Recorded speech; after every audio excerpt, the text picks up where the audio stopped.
Fator P.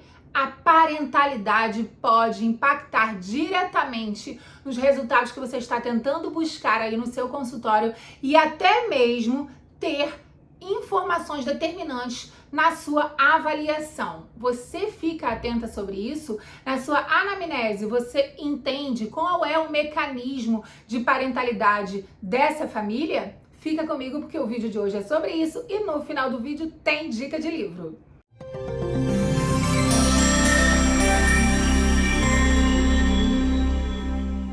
O vídeo de hoje é sobre o fator P. Eu chamo assim porque eu considero fundamental esse fator no que diz respeito ao olhar atento no desenvolvimento dos processos cognitivos de uma criança. Como desenvolver, por exemplo, atenção, função executiva, desenvolvimento de memória, sem que o fator P não tenha uma influência muito grande sobre essa criança. Afinal, nós falamos de uma criança biopsicossocial, ela está inserida no meio e este meio vai potencializar, ou seja, vai favorecer ou vai prejudicar o seu desenvolvimento. O fator P de parentalidade, ele vai retroalimentar todo o neurodesenvolvimento cognitivo, desenvolvimento de atenção, de funções executivas, tudo isso depende também da maneira e do ambiente que essa criança vive. Quando a gente fala em parentalidade, não estamos falando só na forma de educar, mas como conduz toda a educação e toda a vida dessa criança. Não, a gente não está falando de ser ou não permissivo, nem somente da forma como essa criança é punida, isso também é importante, mas sim como a própria relação dessa família, desses pais com essa criança.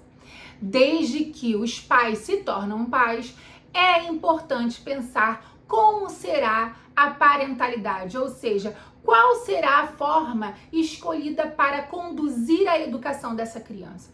Isso vai ter impacto, inclusive quando a gente fala de uma criança com deficiência. Os estudos mostram que existem 4 perfis de parentalidade: o autoritário, o permissivo, o superprotetor e o democrático. O Winnicott também já pesquisou isso e traz pra gente uma definição de parentalidade suficientemente boa.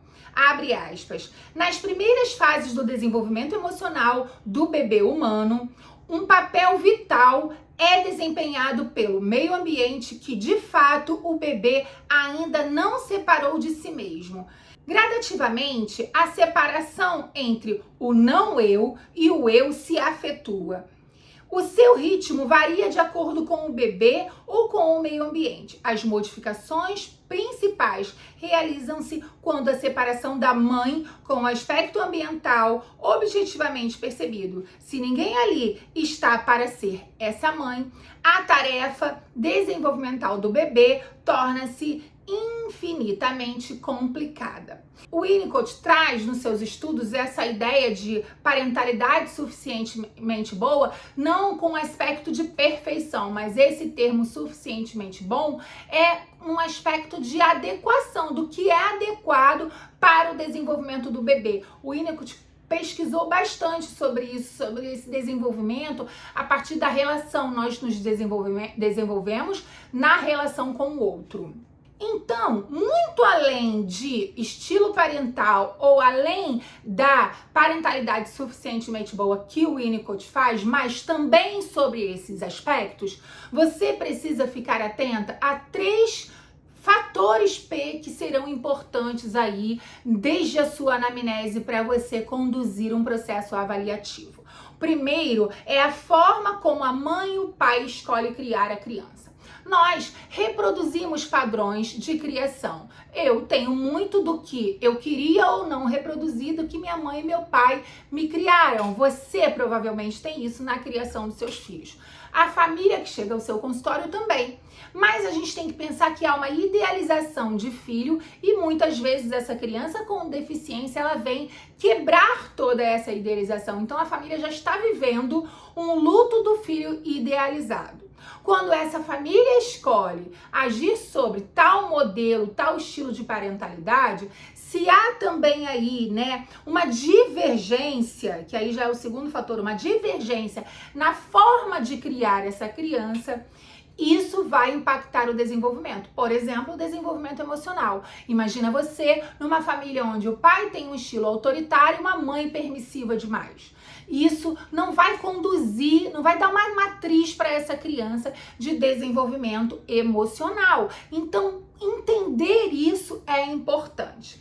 Além disso, como o pai e a mãe conduzem a rotina dessa criança?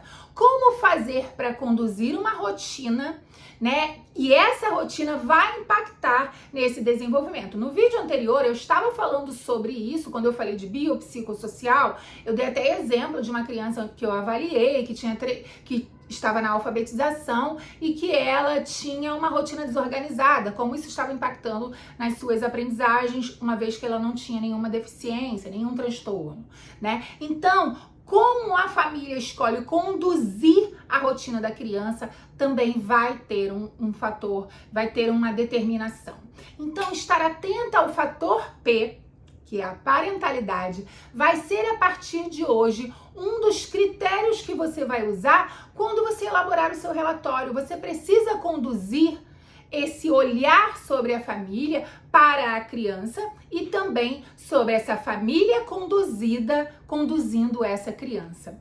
Então, gente, vocês precisam estar atentos a isso porque vai impactar diretamente. Uma família desorganizada, uma família que não concorda na forma de criar, um pai ou uma mãe muito autoritário, um pai permissivo demais, cada um precisa ter o seu papel no desenvolvimento da criança. E sem ser permissivo demais, sem ser autoritário demais, sem ser super protetor, o olhar que a gente tem para essa criança depende de um equilíbrio. Nada demais vai ser muito bom. Isso que a gente deve pensar, então essa família é super democrática, todo mundo, aí a criança tá livre demais, porque a criança também precisa das regras, né? São as primeiras regras sociais, partem da sua família, então isso vai impactar, inclusive nos comportamentos que você, às vezes, tenta ajustar no consultório. Você tá focando no comportamento, mas o fator P tá impedindo que você tenha os resultados que você deseja nesse comportamento.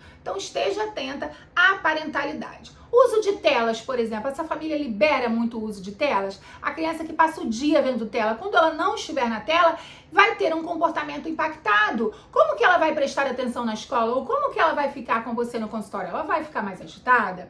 Como é o tipo de passeio? Como essa família se diverte? Isso também é importante. Como os problemas são resolvidos? Essa criança, ela é inserida numa rotina? O fator P tem uma importância fundamental no olhar que você tem para a criança que você está avaliando.